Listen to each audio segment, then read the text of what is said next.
We're pressing together. So, Well, that's a big, I'm all ears. I told, Cindy, this is a refresher course, but I don't want things to be class. Even if you tell me one thing will refresh it, is good for me. oh yeah, like Tony Robbins said, repetition is the mother of skill. You know, and thank you everyone who's watching this session 3, Connect with Your Market. Joseph here. Boom. My name is Philip. We're excited to do this together, just really one-on-one until other people pop on with us. Today is connecting with your market, and what great timing. The last time we had done this class, Joseph, it was definitely seller's market, right? Things were kind of humming, and I would even say starting to transition over. But when we did this specific class, it was still humming as though it was seller's market, even though the rate's going up. I want to make a side comment, which you would agree with me. I think the fact that the interest rates were too low, I would say too low because 2% is not realistic. It's just with a blip on the radar, so people swarm to buy houses when they saw the interest. But now, interest rates should be where most people would have thought with their realistic factors. So it's not bad. I mean, we have to tell our clients 5% is not bad. If you see by buying a house, okay, those days the interest rates are low, but you pay higher premium for that. Now they slowly going to the back and market. Hopefully, if you guys are watching this recording, hope you guys caught that, because one of the ideas I think of is when I bought my house, it was early 2020. Homes at the end of 2019 were sitting for, get this, 60, 90, 120 days on market. The house we bought was for $725. We got a 2% credit from the seller, and it was on market at that point over 100 days. Wow. Right? Great looking home, 5 bedrooms, 4 baths in Canova Park, and 4 months on the market, 2% credit, all the stuff we ended up getting because of the timing of the market. Right? Who would have guessed our interest rate at the time, because we're self-employed, was 6.6% in 2020, right? Now, granted, if I actually had a W-2 income, Maybe a little bit. yeah, it would have been 4, let's say 4%, 4.5%. So obviously I paid a premium, right? But who would have guessed that the day we closed escrow, pandemic, and then a month, 2 months later, interest rates are cut in half from 4 down to 2 or whatever people were getting. And then I was able to refinance it to a better rate once I kind of established myself. And refinancing, if you're, well, you know this, but if you're waiting to your mortgage, maybe 10 years down or 15, if you have a 30-year mortgage, it doesn't make sense to refi, because then if you refi, sure, if you're paying for 2,000, that's 2,000, but you're at the beginning of all over again. I just want to let you know that. I mean, a lot of people ask me that, and I said, if you want to refi, I said, you have to evaluate how much money would you pay if you don't refi, and how much money you need, and would you mind taking it long term in order to pay out? Absolutely. And on that note, what we're going to cover today is connecting with your market, being aware of what's happening, what's not happening, right? So we're going to define what market we're in, what markets are available and out there, what the signs are. First step is know your market. Build your expertise in that market, utilize resources around you when we go to recaps and ahas. Here's a quote of the day. Here's the truth. It has been done in another market. If it has been done in another market, it can be done in your market too. Once it has been done, no matter where, it's just a matter of finding out how that can be possible in your world. And that's Gary Keller out of the MREA. And I will say, this resonates with me because there's other markets where you can do 120, 400 units, and with only 4 people, like 120 transactions with a 4-person team. That could be you, the agent, 2 administrative support, and maybe a buyer's agent or showing agent, right? And then it's very, very doable. So that when I read that quote every single time, absolutely, yeah. So going to know your market, connecting with your market is all about research and preparation. Right? There's 3 different types of markets out there. There's a buyer's market where we have more than 7 months of inventory, a balanced market where there's anywhere between 5 to 7 months of inventory, and a seller's market where there's less than 5 months of inventory. That's how you find out. Absolutely. Now, if you really look at our market right now, it's technically a seller's market. Yeah. By virtue of days on market versus inventory. Our inventory supply is a little over 3.5 months. So it's getting closer and closer towards a balanced market, and the balanced market will only last for such a small period of time. right? Right now, some sellers who can't stomach the idea or who have been conditioned to believe that if their house doesn't sell after the first weekend, there's something wrong with the house, there's something wrong with the agent, there's something wrong with the price. The reality is there's a lot of fear in our market right now. So if we know that, hey, we're still in a seller's market, but we're aggressively moving toward the buyer's market or a balanced market, and then soon enough into a buyer's market, what are some things we can do to help pack that punch, right? So immediately with buyers, we're already planting seeds of, hey, by the stats, it's a seller's market. However, it's moving quickly. Interest rates are on the rise. You know, when we do get into a buyer's market, you look at concessions, possibly some seller credit. Instead of waiting for that market to come up, what if we took the initiative, find the house that you want, and then pre-negotiate terms, price, and credit? Because we can do that all day, condition a home potentially. So those are some things that we can share with our clients on the initial consultation, and especially after they're pre-approved, where you reinforce the idea of the market at the moment is, hey, it's not exactly a buyer's market by the stats. However, right now there's 3.5, 4 months of inventories. We're moving quickly into a balanced market. But if we wait too long, these sellers might not sell anymore.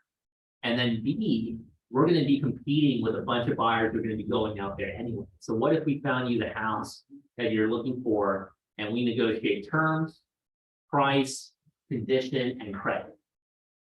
Those 4 things with a motivated seller, you're going to get places, right? I like the idea of calling that pre-negotiation.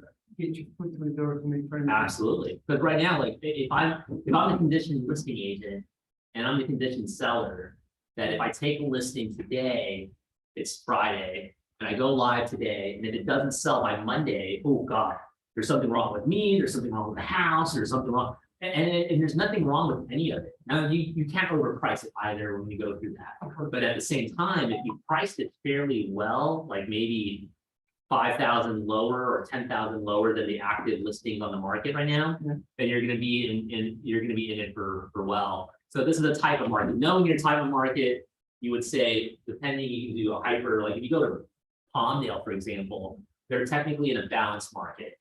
Inventory is now sitting for 5 months, 5.5 months, and it'll quickly swing right into a buyer's market come November, December. Right, that's when you're really going to start seeing price reduction. Santa Clarita is about 4.5, 5 months of inventory, and even that you're going to start seeing kind of slowly seeing. You're right now seeing price reduction down, but you're going to see more of that aggressive nature. You go out to Westlake Village, you go to Hills, there's still a seller's market. Believe it or not, they're underneath that 5-month mark. However, as the winter months come, the 4th quarter comes, we're gonna go right into a balanced market and possibly a buyer's market come January, February, right? So you kind of have to grade it depending on where your client's going. Now, you can be an expert in one space, but then if I'm your client and you've never sold, and this is an example, but you're selling for the first time in Calabasas, and I just want to know, like, hey, what's going on out here? You can do the research and preparation for that one hyper local area specific to what they're looking for. Right, and then you can find out quickly, oh, luxury home in Calabasas, wow, 8 months on market, average days on market for luxury, 8 months, really a buyer's market. Okay, hey, what can we negotiate ahead of time and even before? And I'll get into the inventory portion. Inventory is the number of properties for sale within a market. What is the inventory for your market? If I look at Connecticut Park, for example, where I live, I know that there's 45 homes available on market. Single family and condo, right? The average days on market out there currently is 33 days. What is the average price of a home in your market? If I took out the condos, we're still hovering over 800,000 based on the inventory. What type of real estate market are you in? I would still say seller's market. We're less than a month and a half of inventory, as long as it's priced well, as long as the seller's realistic with the market at the moment, Right. and their motivation matches kind of the market. That's a very good point. You said if the seller realistic, because most of the clients I meet, they always want to get the cheap, obviously, but they have to show them multiple houses they get realistic. First, I'm looking for 4-bedroom now, they get 2-bedroom, they're looking for a half that. So we have to go through that, I would say converting the customers to that type of thing. Oh, 100%. So it could become. Yeah, definitely. And you know, it's really matching. And I know this is the listing side of it, but when we are consulting with clients, right now, I wouldn't even show them the closed sale. Like the closed sale will validate what they want, which is the price of 6 months ago, even 5 months ago, right? But then that's when they last closed. That's right. That's what appraiser sees. Now, what we do show them, in addition to that, is like, hey, this is what's going on, and it'll validate what you're telling them. No doubt about it. Let's look at the active sales on market, the stuff that we're competing against. Okay. 35 days on market, 60 days on market, 10 days on market, 14 days on market. You notice the price changes, all these active listings, lots of things the buyer can choose from. The only difference that will catch the buyer's attention is price. And I always tell people, if it's on the market and it's not selling, it's nothing more than MLS price. Yes, get some decent photos. Yes, get some aerial drone. Yes, get some video, pay for marketing, all that fun stuff. That's a good point. But the one thing is going to be price. Absolutely. I'm searching on my app. I want something under 750. Every house is 800 or higher, but I need 750 because my rate's 5%. But I'm going to do simple math and just say, okay, there's nothing here. Oh, here's this one house. And then maybe it gets a little competitive to get said house, right? That's a good point. There you go.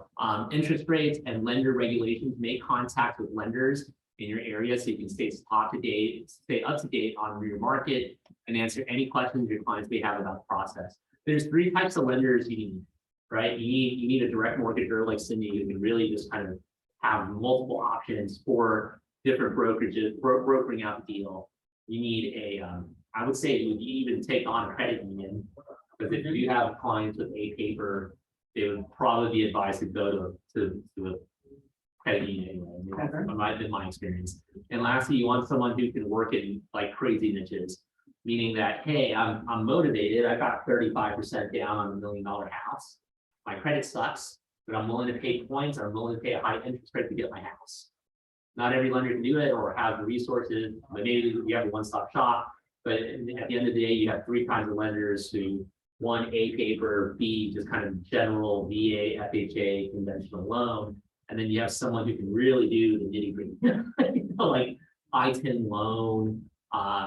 Maybe they just need, you know, you're dealing with a client like me who's self-employed. I couldn't use spamming or conventional product at the time. I really didn't need to do a bank statement loan, right? And we had the income, we had the proof of funds, we had the down payment to pay the closing costs. We were willing to pay points, you know, we were willing to pay a higher interest rate because the motivation was there to buy a house, right? That's the question. How motivated are your clients? That's a good thing. Yep. And part of this, and we're not going to cover the question right now. So if you're watching this and Joseph, it's you and me one-on-one, it's really connecting. Like, do you have kids? No, I don't. Okay. When you're talking with a best friend, right? The best friend, family member, and there's like a moment of seriousness about your dreams, about their dreams. Like, hey, Joseph, I'm really thinking of making this move to Ohio. Right? I want to start this new business, whatever the conversation is, or hey, I fell in love, I fall in love and I'm thinking of moving to state. Yeah, and there's like a real dialogue going on about goals and dreams and all this that is going on. Talking with people about real estate is very similar to that level of depth in a conversation. So when I think of, if I'm talking to you or somebody else about their specific goal, I would say, wow, well, you know what, that's a pretty significant move. Right. You know, buying a house in any market, I'm going to tell you the big deal, right? Let me ask you this question. How important is it for you to accomplish that by that time frame? Yeah. I think that's a very good loaded question. You know, at what time frame do you want to accomplish that? Yeah, That's absolutely. very good. So do you know they're realistic or they're just thinking in their head? Yeah, like if all of a sudden they tell me Christmas, why Christmas? You don't mind me asking. To be honest with you, I just want to put this timing and I want to have one big win under my belt for the year. Okay, that makes sense. Yeah, and whatever they tell me, right? But let's say it was that deep, you know, then great, we're gonna fight to make that happen. I was gonna make a side comment that you already know this. Whether the market is down or high, just like the stock market, whether the market is down or high, people still like to transact just because of the stock market, even 5% right now is not a big deal. It's much lower than I was looking at. But so people still have to, whether the divorce sale, it's probate, or any other people going to, nobody's gonna just hold on to their house because it's gonna change their lifestyle. People are looking to make them, so you know that way you can go out there and see clients. Yeah, absolutely. You get deep on what's moving their internal needle. That's good. You know, I think of it not as a salesperson, but as a resource consultant coach, right? So if I'm going to constantly be working with them on the logistics, that's easy for them. But how can I be like their doctor, like what you were saying when they open, Professionally, right? Or if I'm their attorney, like think of the lawyer, you pay per hour, you pay whatever, but then you're opening up, you're like, hey, you're gonna be on the stand. I need to know everything, right? But we need to know every little piece so we can give you the best advantage possible. And real estate's no different. Like if they don't give me like what makes them, and I don't want to get too sentimental, but if I don't have what makes them cry or makes them feel like, wow, this is for my kids, or this is for my parents, my aging parents, this is for my own self-esteem. Oh God, and I pay $5,000 a month in rent. I just want to get rid of that and stop feeling like I'm paying somebody else's mortgage and just own my own thing. If I don't get something like to that degree, then I know I'm not getting the motivation. If anything, I'm just getting some time. Maybe they go out, maybe they find a house with our showing assistant or me showing it, but it's going to be like pulling teeth, right? I know that they're not like a 10, right? They might be a 7, maybe an 8, but definitely not a 9 or 10 that are going to transact when we find the house right away. I think you made a good point because in any sale, I had some experience before I delivered it.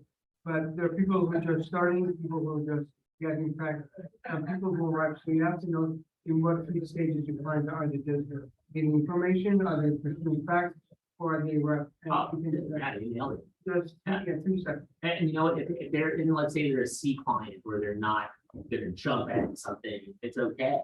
Maybe you don't block off 4 hours on a Saturday to show them homes. Just let them know, hey, you know what? A couple of these homes have some open houses. Here are my business cards.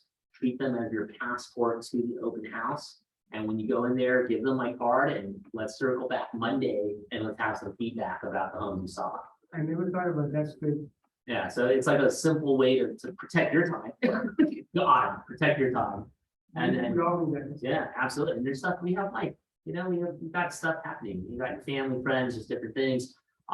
You know, and then the B clients where it's kind of there, you know, you make a call. And then your A clients, when you've got the motivation fully pre-approved and just hot and ready, yeah, you block off an hour or 2 to show them houses and get it up and over, right? And then even on the type of market, let's see your economic factors. So here, when you're talking about preparation, you know, part of your preparation could be calling the agents ahead of time because there's so many houses now available. Like if you look up something and genuinely your clients are willing to pay up to 900, you can go to 950. Get a $50,000 price reduction. So now more than ever, you really got to be in tune with what they want, because what they want might be overpriced, but the seller and listing agent might be willing to bring the price down to reality. And then there you go. So now, you know, to be honest, I'm not even searching based on price anymore. I took that off. Yeah, the client tells me, hey, Philip, I want alley access. You know, I'm good with the Northeast Valley over. We found a couple homes in Sylmar listed for 975, crazy number, right? But appropriate if the interest rate was still 3.5%, 4%, right? So they're overpriced and the clients under this. Yeah, well, and they can't, no one can find it because 975 is outside of most people's budget, at least in that area. So what I did was I found the house. I happened to know the agent, you know, that networking helps.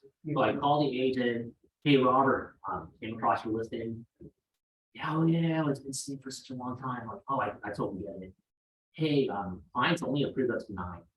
Right? They like the idea of the 2 houses on 1 lot. The most they can do is 900 though. The rate's like almost pushing 6. You know, when your client even consider it, if it resonates with my client and we delivered an offer less than ask price, is that something they would be open to? Don't show it and write the offer.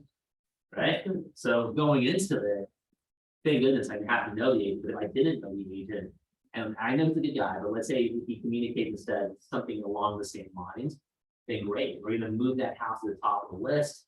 I might look at the other homes and say, hey, you might get a discount, but you're gonna spend a ton of money in upgrades, which is true. And if you want to renovate the house, real money out of pocket. Going to economic factors, knowing what's happening in their situation. Economic factors play an important role in understanding the market. What is the unemployment rate in the market? How many workers are entering or exiting the workforce in your market? What is the growth rate of your community? Has the government made any changes to rules and regulations that might affect the housing market? So in situations like this, I mean, we're fortunate that we're in an area where we're booming. Even for all of the BS that we're going through with state and local factors, we're still low. Like what's something that people aren't talking about is there's so many job availabilities. It's not moving the needle right this moment for people buying homes, but that's why you're seeing the rentals go up. But people are just starting to get back into the workforce. They're eating a $3,000 to $4,000 a month lease, but in about a year and a half, 2 years, they're going to be fully qualified to go out and buy grandma's house, or buy something that'll be on market at the time. So being aware of those factors will feed into that potential buyer's market, or it'll just feed into that seller's market where now you have this 2-year supply of people who have now stabilized their job situation and they're qualified to purchase. Again, we're fortunate enough that a lot of the communities we serve are booming to a degree. Then it's just a matter of matching the two. And then here are the neighborhood numbers, nearby shops and restaurants, nearby health facilities, neighborhood attractions. I think that's important. Yeah. As a simple one, besides just driving around on Google Maps, you can use RPR. So are you a Southland Regional Association? No. Which was Conejo or? No, I'm with Village. Oh, okay, yeah, you have it too. So But I have RPR with them. yeah, so RPR is a perfect way if you're working on the seller side. Or even the buyer side, just plug in the address of the property that you're showing or looking out for. It's so super simple. It spits out neighborhood rating, walking score, all the public schools in the area. It gives you the restaurants too. So it has like a laundry list of things that you can do it straight from your mobile phone. So for my client that I told you about in Palmdale, they were concerned about this. So I went there, I went to the MLS, and in the back of it, they had a section where you can find out how many people was the crime before that. Oh yeah. So all of that you can tell them. Yeah, totally. You can pull all that data right up and right there. And it also has permits. So like on there, it has like any like officially full permits. So if you're in a house, I mean, it's not rocket science. You can tell when a room is like barely added. And I mean, it's like a total junk add-on. And you can run through RPR, and if there is like a full permit, it will show. Or you can also need a permit to fill a pool. It will tell you, yay or nay if there was an item for that. We're gonna go to build your expertise, which we've been doing through our conversation. Because the build your expertise is really just taking time to be that prepared person for that conversation or appointment, right? So Joseph meets me, however we meet, open house, referral, a circle prospecting call, you may answer a letter or an ad or whatever, but we're gonna meet for an appointment. Well, becoming the real estate expert of choice is really just a matter of preparation, right? You've asked me on the pre-qualifying call, hey, Philip, when you make this move, where are you moving to next? Well, we're going to keep our house in Canada. We're going to rent it, but we're looking at buying in Calabasas. Oh, okay, great. Where in Calabasas? What's your ideal budget? All this stuff. So you're going to get all that information from me on the phone, and then you're going to build in that preparation of learning the market. You're going to learn about me as your clientele. You're going to listen when we're on the phone and when we're meeting together, and keep the headlines in context. So you might easily learn a little bit about what's going on here locally, some of the development, some of the road changes, some of the tax implications, some of the increase in water rates, stuff like that, if you told me that, like I didn't know about LADWP or Las Virgenes Water District or whatever, and you said, well, just be on the lookout. I know you're planning for this X amount, and we're going to negotiate new different things, but also plan for the increase in the water height in April of next year. Whoa, how much of an increase is it? Well, it's 2 cents a gallon or whatever it is. It's a small number, but still, you want to be cognizant of it. And calling it building your expertise, I think it's a very nice association.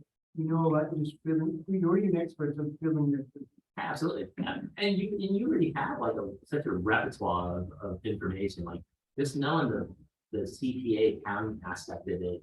Now you're just talking about adding weapons to that knowledge, right? And again, I'm not gonna be the total expert. I might have some website they go to. I might bring up a living trust. I was gonna kind of write those. I'm gonna introduce them to After 11 and another attorney who can draw that for them, when the time does come to set their living trust up.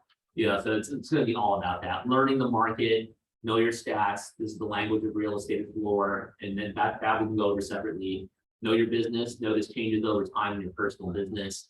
And this is just being able. Number two for me is knowing, like, hey, I'm going to have at all times 10 buyers to work with on different cycles. Some are 9s and 10s ready to go. Others are 8s, 7s, and 6s, a little bit of time, but I'm not going to force them into like going out to see homes with me. Maybe I'll entice them for a couple of houses every so often, but I know I'm not betting on them for my paycheck, right? So I'm going to work with them, and when the time is ready for them, I'll be in escrow with these guys, and the guys who are 6s and 7s are now 9s and 10s, and then they're going to be under contract, and my 6s and 7s here before are now 9s and 10s, and I'm going to work them under contract, right? So that's knowing your business. Know your clientele. Who are their buyers? Who are your sellers? Does the market benefit your clients? Does the market put your clients at risk? Now, this is kind of unique because the market is something you hit on. It's defined by their motivation, right? So the market of the moment, meaning their motivation and expectation, doesn't matter, right? Because if market's great, motivation is low, doesn't matter. Market's terrible, motivation high, great, they'll still sell the house. Market's great, motivation high, great, they're gonna make a ton of it. Exactly. So motivation is always gonna be the factor, and asking questions and building this is weird because I know there's a lot of scripts and role play that we have and other places have. But if you build a safe place for them to open up to you, they'll tell you what really motivates them or what really puts fear in them. Right? Like a lot of people are risk averse. Oh, if I sell this house, I have no place to live. Like, what if we can't buy the next house? Yeah. What if the rates get too high and sellers decide not to sell? I mean, I can't move my family into a hotel, right? But those are real life conversations. That's very good. There's a story that came to my mind. Someone who was trying to sell somebody else's house, but there was no motivation level. And then through encouragement, I know you have to move. What's keeping you from moving? And very simple. So when I move, my cat needs to be taken care of. So I just want to That's awesome. and what they did is she put up a sign, somebody adopted a cat that was a good family, and said, look, now he's adopted. You have to know their motivation. That information, that's what I remember. Oh yeah, absolutely. And the more granular you get with the client, they become more like, wow, Joseph understands me. Of course. And the more they feel that way about you, all doors are open. Yeah, and you know what? You can also build a predictable business that way, because now all of a sudden you're not like chasing every lead. You're not like, oh my God, I gotta sell every showing. Now it really is just a showing. Like you showed a home to a Don a couple months back, and I owe you for that, by the way. You know, so I said I haven't forgotten. Wait a minute, I need to demo them. But on that thread, it's one of those things where Don was super motivated, right? Nothing was going to get in his way. He was going to find one way or another. He was going to get into that home, right, or into that market space, because his motivation and him opening up to us was so like marvelous that we knew what the mission was, what motivates him, what didn't motivate him, and how he was going to get to the next step. That's something I experienced on my own. You probably like to. Whenever I have a client going for an open house, I told, and the listing agent was there, I told them, don't be super excited, don't show anything that you want this house, because Right. And when you go, just okay, and then we ask them, do you have an offer? You have an offer. My last client in Palmdale, I told them so many houses. And that's it. I said, we go in there, you and what, don't show any emotion that you're super interested. That was the side technique. There you go. Yeah, absolutely. And you know, it's like poker face. I do play poker. There you go. Yeah, take some of those skills over here. And this is something we hit on, learn about the individuals, listen to the individuals, grassroots approach, really listen, ask a couple key questions, and all of us be quiet. Learn where your spirit gets information. That's kind of like, you know, if I were my people, like my friends and family, like anyone else, I get my stuff from Facebook, Instagram, Google, YouTube. So knowing if you just search how to buy in this market, you get a lot of BS about what to say, what to do, whether or not to hire a realtor. So if I know that's where you're getting it from, great. Don't discredit it. Listen to them and say, this is what I normally say. Hey, those are valid points. And I might pick the one or two that are actually really good. Like some of it is truly hire a realtor, let a realtor do the heavy lifting for you. You know, and then number two, it's like, hey, don't believe all the hype. You know, don't wait for the market to totally collapse because none of us know when that is. And if we all waited for the market to collapse, are you going to be fearful still because maybe there's a lower number? And I used to draw, and I don't have my little drawer here, but I would draw on a sheet of paper on Zoom, and we would have a meeting on Zoom, a V, right? And the V was like, hey, we're here at this point going down. And then somewhere here at the bottom of the market. But we never know the bottom of the market until we're here on the other side coming out of it. And then we can look back and say, oh, shoot, I missed it. 3 months ago was the pit. You know? You know, it's very interesting because I do look at stocks and play around a lot. Exactly. You don't know when the lowest point of stock is. Yeah. And you know where the highest. So And so you're out. only when you're out of the game and you're just looking at it back. Well, they say hindsight is 20/20, but that's what it is. Yep. You see the market. I just want to compliment Yeah, that. thank you. And you know, on your note about buying stocks, it's what do you call it? Dollar cost averaging, right? Okay, I mean, this is an example. I don't know what the stocks are costing, but Apple's $100, you buy. Apple's $80, you buy. Apple's $50. Oh, you buy more. It's $20, you buy. Oh, That's good. And Apple is good. right. And then it goes up to 40, you buy. It goes up to 50, you buy again. And now you're buying and it's growing. But all that money you spent when it was $25 is now like $500 or whatever it goes to. But that's kind of the same concept. And ditto for people who are buying real estate. Like the key is 7 to 10 year old, right? We're not flipping houses. Average is 7 years. That's correct. Yeah, so now because people are a bit old in homes, we haven't had like that influx of foreclosures and short sales. That was before maybe my son was from before one company before the pandemic. Yeah, there you go. So like, okay, great point. So we haven't had that onrush of NODs and foreclosures, and it's not what's happening. It's not in vogue. So you're going to see home owners last 10 years. Right, a lot of things can happen in 10 years. My rule of thumb, and I shared this with an agent on Wednesday, I think Nicholas with a Z. He was asking, hey, should I buy a house? Like, what do you tell your clients? And I said, oh, yeah, I mean, if it's more than 7 years, ideally 10 or more, go for it. Because you know what? You're going to live somewhere. You're going to pay rent and you pay mortgage, right? Or you have all cash, God bless you, just pay taxes. But it would truly, you're going to either pay $4,500 to somebody else, you're going to pay $4,500 for your own mortgage and tax. Make a choice. That's a good one. Right? You're going to see a 3 or 1 to 10% increase on your rent, depending if you're under rent control or not. Or you're going to see a 1% increase on your tax on average. If not, if it's a declining market, it'll just stay level. Right? They won't increase it if there's nothing to increase. Right? Maybe see an increase in HOA, you're buying into an HOA, but overall, you're not going to see a dramatic change on this pile here. And then, of course, it's a older, deeper, building, you do different things, turn it into a rental long term, no brainer. You do that all the time. Now, if someone comes to me and says, hey, I want to flip, well, great, good for you. Probably not the best market to do it, but hey, if there's a deal out there, we'll find it. And make me a partner. If I find you a deal, bring me in as a partner. Utilize resources. So they're pushing Command, God bless. And Command, I do have the app. I use the app. I text the app out now for people to use their KW app. When it comes to my actual finding details about a house, I use the CRMLS app.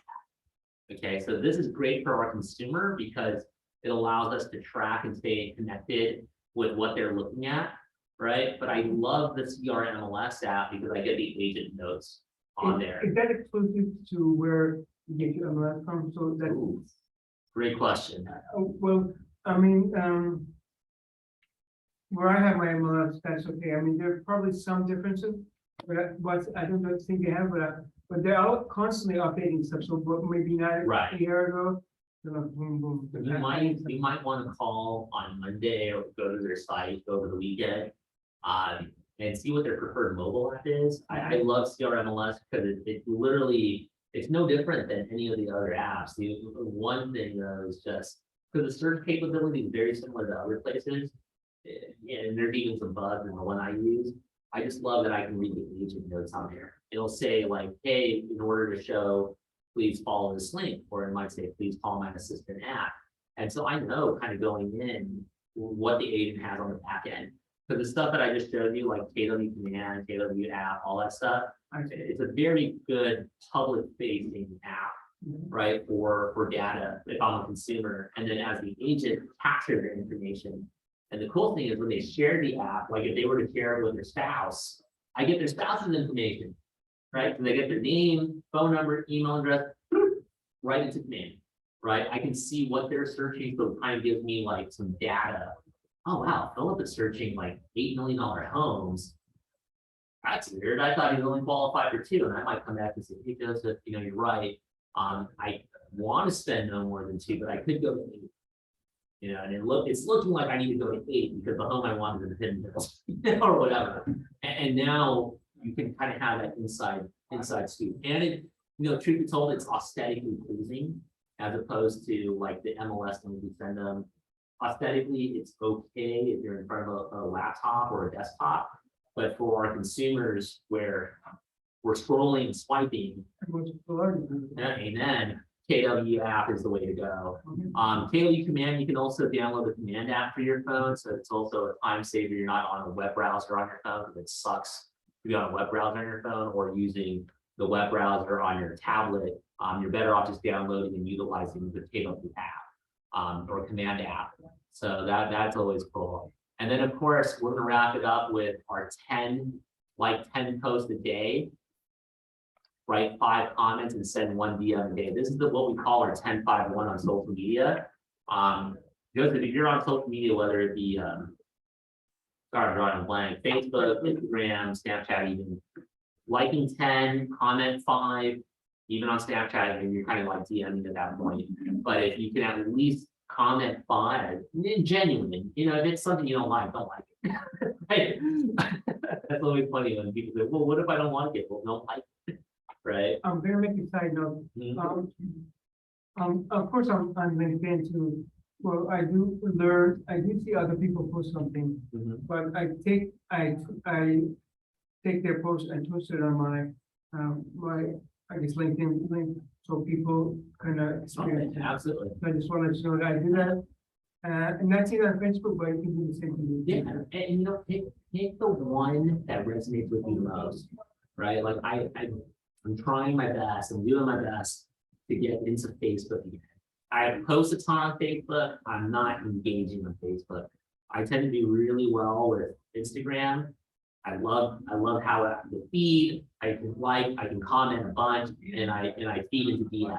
I DM, you know, Alan, great job, man. Congratulations. I was gonna make a comment on that. I think Facebook, even though you're trying to get in there, is for older.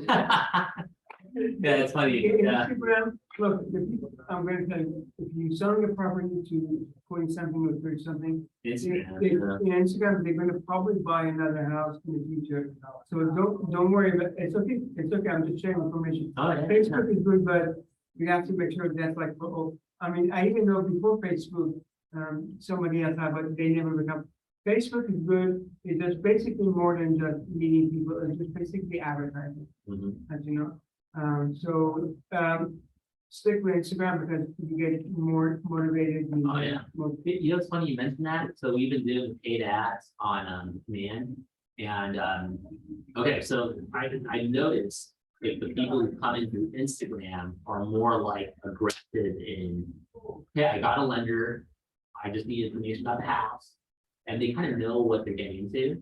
I know that the Facebook, it's a little bit of a, oh, I don't know what to do, or is it for lease, or whatever. I'm not on Instagram, maybe I should consider going Instagram. Well, I'm just saying, you use what you feel is where you're gonna communicate the most, right? Like my wife tends to communicate really well on Facebook. Okay, My mom and mother-in-law are on Facebook.